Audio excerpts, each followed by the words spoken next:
Audio Jungle. Halo teman-teman, selamat datang di Manhua TV. Kali ini Mimin lanjutkan cerita dari Contract Al-Ancient Divine Weapon. Sebelum lanjut, Mimin ucapkan terima kasih kepada Putra yang telah mentraktir Mimin. Semoga rezekinya semakin lancar, amin. BTW yang nyari episode sebelumnya Mimin tempel di deskripsi beserta dengan playlistnya. Dan jangan lupa untuk join saluran WA untuk update terbaru dari Mimin. Linknya ada di deskripsi. Tanpa berlama-lama, yuk kita masuk ke alur ceritanya.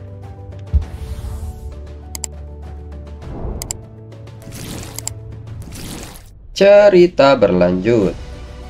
Hanzan meminta mereka semua untuk maju sekarang juga, dan seketika memetik senar senjatanya hingga memicu sebuah gelombang energi yang memotong semua binatang buas sekaligus. Orang-orang pun dibuat takjub dengan serangan ini, hanya karena dalam hitungan detik saja semua binatang buas itu dikalahkan.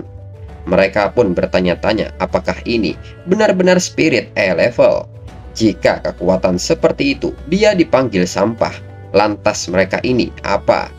Petugas yang memberikan ujian ini pun tercengang melihat sebuah kekuatan di luar imajinasi ini, dan bertanya-tanya bagaimana ini bisa terjadi dan siapa dia sebenarnya. Lalu di ruang penilaian, Waking segera berdiri dan tidak percaya dengan apa yang dia lihat.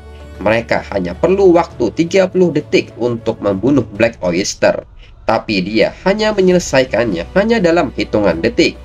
Menurut Lin Jingxuan, meskipun orang ini sangat kuat, biasanya aturan penilaian tidak seperti ini. Tingkat kesulitan ujian telah meningkat.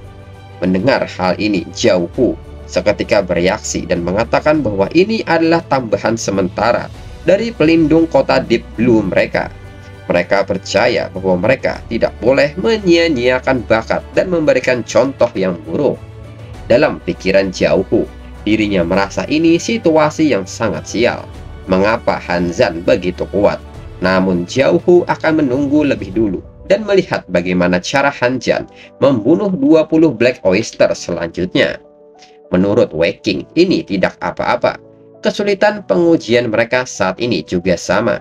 Orang-orang kecil ini sudah terlalu lama merasa nyaman dan mereka seharusnya meningkatkan upaya mereka sejak lama. Guru pun menyetujui hal ini dan mengajak mereka semua untuk melihat sampai mana langkah kaki dari Hanzan. Lalu di arena, petugas pun menyebutkan bahwa ujian kesulitan kedua dimulai. Seketika 20 Black Oyster pun dilepaskan. Kembali Hanzan memetik senar senjatanya dan mengatakan bahwa ini irama lagu yang mematahkan hati, di mana menemukan cinta di ujung dunia. Hingga sebuah gelombang energi kembali muncul dan menghantam semua Black Oyster dan membuat mereka semua terlempar dengan keadaan mati. Namun Hanzan sendiri menilai bahwa serangan barusan masih belum cukup. Kembali orang-orang bereaksi dan menyebut Hanzan menjadi gila. Mereka menerima tamparan di wajah karena Hanzan, dan sekarang Hanzan menjadi sangat sombong. Kembali Waking takjub dan menyebut bahwa Hanzan akan ikut dengannya. Lalu seorang penanggung jawab lain dari distrik ketiga yang bernama Ye Qiu menyebut bahwa distrik pertama Waking adalah regu kematian. Tidak baik membiarkan pendatang baru pergi ke garis depan untuk mati. Lebih baik distrik miliknya yaitu distrik ketiga dan tumbuh dewasa terlebih dahulu. Waking pun seketika menanyakan sikap Ye Qiu yang berani menantangnya. Ye Qiu sendiri menyebut bahwa kakak ipar tidak ada di sini sekarang, jadi dirinya tidak akan takut kepada Waking. Waking pun menyebut bahwa Ye Qiu sudah lama tidak dirinya pukul, hingga mereka berdua pun saling bersaing untuk hal ini. Kemudian di belakang mereka ada Shen Jieqi yang merupakan penanggung jawab distrik keempat. Dia pun menyebut bahwa distrik mereka berdua adalah medan untuk menyerang. Tidak satu pun dari mereka tempat yang baik untuk dikunjungi. Mengapa mereka tidak membiarkan Hanzan untuk datang ke distrik miliknya dan mulai dengan penjelajahan reruntuhan lebih dulu? Mendengar hal ini, Waking dan Ye Qiu seketika menyebut Shen Jieqi berisik. Dan pada akhirnya mereka ditegur oleh guru yang membuat mereka semua pada akhirnya terdiam. Di sisi lain, Xiao Hu pun menanyakan pendapat Lin Jingxuan mengenai tantangan ujian ini. Menurut Lin Jingxuan, meskipun Black Oyster memiliki kulit dan daging yang tebal, namun suara alat musiknya memiliki efek menahan, sehingga tidak bisa menang dengan jumlah. Dirinya mengusulkan agar mereka mengadopsi standar evaluasi tertinggi untuk tahun ini. Mendengar hal ini, guru pun mengerti dan akan mengikuti saran Lin Jingxuan. Melihat hal ini, Xiao Hu pun seketika tersenyum jahat. Dengan standar tertinggi ini, Han Zhan pasti tidak akan bisa apa-apa sekarang. Kembali ke arena. Petugas pun memberitahukan bahwa atas permintaan atasannya, tingkat kesulitan ujian telah dinaikkan ke standar tertinggi. Dengan ini, petugas pun memulai uji kesulitan ketiga dengan 10 Giant Lizard tingkat kedua, 10 Thunderbird tingkat kedua. Orang-orang kembali terkejut melihat hal ini. Ada 20 monster tingkat kedua. Mereka pun menilai bahwa kesulitan ini terlalu berlebihan. Giant Lizard fokus pada pertahanan dan Thunderbird fokus pada kerusakan. Kerjasama semacam ini terlalu berat bahkan untuk ditangani oleh guru spirit tingkat kedua. Namun Han Zhan hanya menanggapi ini dengan santai. Dan jika hanya itu akan membuatnya terlihat lebih baik. Di saat yang sama, Wang Lumao tertawa dan merasa kasihan terhadap Han Zhan. Kemudian gelombang Giant Lizard dan Thunderbird pun mulai bergerak. Dan serangan pertama datang dari Thunderbird yang mengeluarkan suaranya yang memicu sebuah gelombang. Merespon serangan ini, Han Zhan pun memetik senarnya 1 kali hingga memicu serangan summon para prajurit armored maju menyerang. Dan serangan Han Zhan mengarah kepada Giant Lizard yang berada di posisi paling depan, yang bertugas menahan serangan. Di saat yang bersamaan, Thunderbird pun memberikan serangan listrik kepada para prajurit hingga menghancurkan serangan Han Zhan. Dan karena kuatnya serangan ini, dampak serangan juga mengenai area sekitar. Segera Han Zhan pun maju untuk menghindari serangan ini dengan memainkan alat musiknya dan menyebut bahwa ini adalah lagu pemecah formasi. Seketika Han Zhan pun berhasil melepaskan diri dari serangan tersebut. Orang-orang pun bertanya-tanya bagaimana ini bisa terjadi. Han Zhan benar-benar berhasil menembus serangan Thunderbird dan bahkan mampu melancarkan serangan balik. Dengan tubuh Master Spirit tingkat 1, dia mengalahkan segerombolan monster tingkat kedua yang beberapa kali ukuran sendiri. Orang-orang pun penasaran bagaimana Han Zhan melakukannya. Lalu saat Han Zhan masuk ke tengah-tengah gerombolan monster, Han Zhan kembali memainkan lagunya dan seketika menghempaskan semua monster yang ada. Kembali orang-orang tidak percaya bahwa Han Zhan menang lagi. Mereka pun memuji aksi Han Zhan yang sungguh menakjubkan karena keberadaan Han Zhan lebih mengerikan daripada monster. Ini sulit untuk dipercaya. Wang Lumao sendiri nampak sangat kaget dan bertanya-tanya seberapa besarkah kekuatan yang disembunyikan Han Zhan. Petugas pun dengan ekspresi terkejutnya menyebut bahwa tes level 3 telah diselesaikan. Di sisi lain, Wei Qing tidak percaya bahwa Han Zhan mampu membunuh Giant Armored Lizard dan Thunderbird dalam 2 gerakan. Lin Jingxuan juga menyebut bahwa alat musiknya sangat tidak terduga, sehingga meningkatkan kecepatannya setidaknya 10 kali lipat. Hal mana yang belum pernah terjadi sebelumnya. Dalam pikiran guru bertanya-tanya apakah Xia Youwei yang menjadi partner Han Zhan benar-benar spirit A level. Ini benar-benar mustahil. Lalu di saat itu guru pun memanggil Ah Pu untuk datang ke sini. Ah Pu pun segera mendekat dan menanyakan tugas apa yang hendak diberikan kepadanya. Guru pun menyebut bahwa Ah Pu mempunyai kemampuan untuk mengenali level spirit kontrak. Jadi guru meminta Ah Pu untuk memeriksa level Xia Youwei. Ah Pu pun menyebut bahwa dirinya sudah memeriksanya lebih awal, tetapi dirinya tidak bisa mengidentifikasinya. Mungkin situasinya adalah permainan sebagai wanita. Guru pun mengerti maksud Ah Pu bahwa ini seperti Ling Zhen. Dia diidentifikasi sebagai E-level oleh batu kebangkitan dan bakat Ah Pu tidak dapat mengidentifikasinya. Jadi Ah Pu bisa sampai pada kesimpulan permainan. Jadi alasan mengapa Xia Youwei begitu kuat adalah karena dia menandatangani kontrak dengan Han Zhan. Ah Pu pun membenarkan hal ini. Kemungkinan ini tidak dapat dikesampingkan. Namun guru merasa hal ini aneh.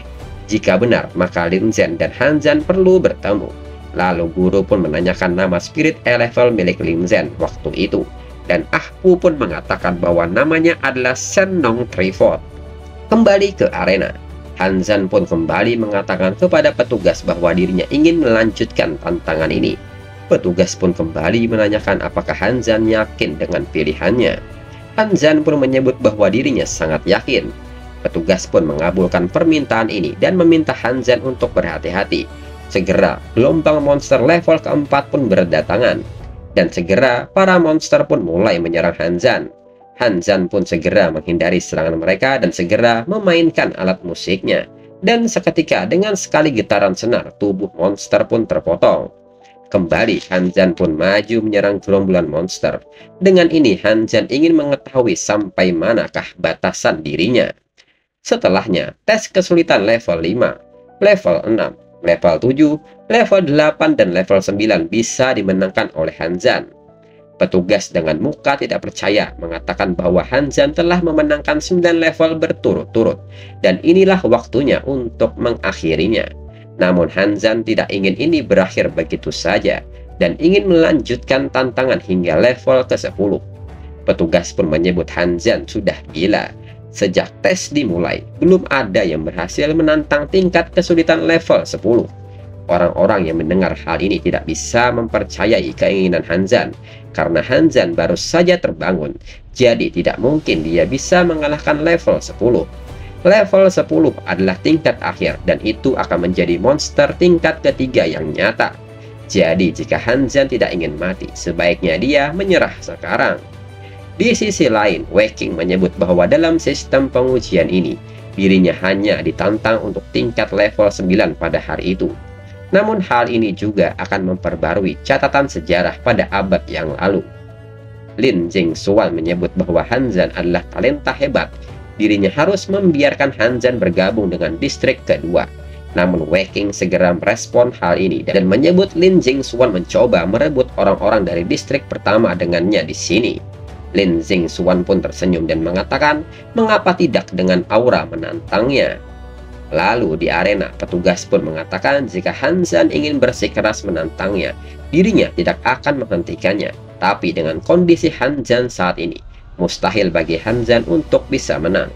Han Zhan pun menyadari hal tersebut, maka dari itu, Han Zhan meminta izin untuk beristirahat sejenak sebelum memulainya lagi. Petugas pun menyebut bahwa ada peraturan dalam ujian dan waktu ulangan di setiap pertandingan tidak boleh lebih dari 5 menit. Dan nyatanya Han Zhan seketika kembali memetik senar musiknya untuk memainkan musiknya. Dan seketika Han Zhan memulihkan dirinya sendiri. Seketika orang-orang pun terkejut. Han Zhan memulihkan energi psikisnya. Dia bisa menyerang, memberi support, dan menyembuhkan. Spirit ini benar-benar serba bisa. Kembali ke ruang para penilai, Lin Jingxuan kembali menekankan bahwa Han Zhan akan pergi ke distrik kedua bersamanya hari ini. Wei Qing pun menganggap hal ini sebagai kompetisi, dan siapapun yang menang akan membawa Han Zhan ke distriknya. Kemudian di saat yang sama, seseorang yang bernama Liu Jingchuan, penanggung jawab dari distrik kelima, menanyakan apakah pantas bagi mereka untuk memiliki seorang spirit master yang dapat memanfaatkan energi psikis dan menyembuhkan yang terluka untuk maju ke garis depan. Kembali Wei Qing menanyakan apakah Liu Jingchuan di sini untuk merebut Han Zhan juga. Liu Jingchuan pun meminta agar Han Zhan mengikuti dirinya ke distrik kelima. Jika dia mengikuti dirinya, tingkat kematian para spirit master di medan pertempuran akan berkurang setidaknya 30%. Namun Wei Qing dan Lin Jingxuan tidak menyetujui hal ini. Dan di saat yang sama, guru pun meminta mereka untuk menghentikan keributan ini. Menurut guru, distrik-distrik perang besar masing-masing telah menjalankan tugasnya masing-masing dan telah mencapai kesuksesan besar. Distrik pertama sangat menentukan dalam memenangkan ribuan mil. Distrik kedua menyusun strategi. Distrik ketiga memperluas wilayahnya. Dan distrik keempat mengeksplorasi misteri dan mencari kebenaran. Lalu distrik kelima memberikan nyawa. Distrik keenam menjaga jalur berbahaya. Distrik ketujuh melintasi lautan. Dan distrik kedelapan ahli dalam bersembunyi. 8 distrik perang adalah tulang punggung Grazia, mengangkat surga untuk orang-orang Grazia. Guru juga menjelaskan bahwa dirinya memiliki sebuah ide untuk membangun distrik ke-9, tetapi dirinya tidak pernah bisa mengambil langkah pertama. Wei Qing seketika bertanya apakah guru benar-benar ingin membentuk distrik ke-9. Di samping itu, Lin Jingxuan pun memperhatikan Han Zhan yang akan memulai tantangan level ke-10. Lin Jingxuan pun bertanya-tanya apakah Han Zhan akan benar-benar bisa mengatasi hal ini. Dan untuk episode selanjutnya, tunggu 2 minggu lagi biar Mimin kembali menabung kapternya. Sekian dan terima kasih. Catatan, ini adalah kapter mentok.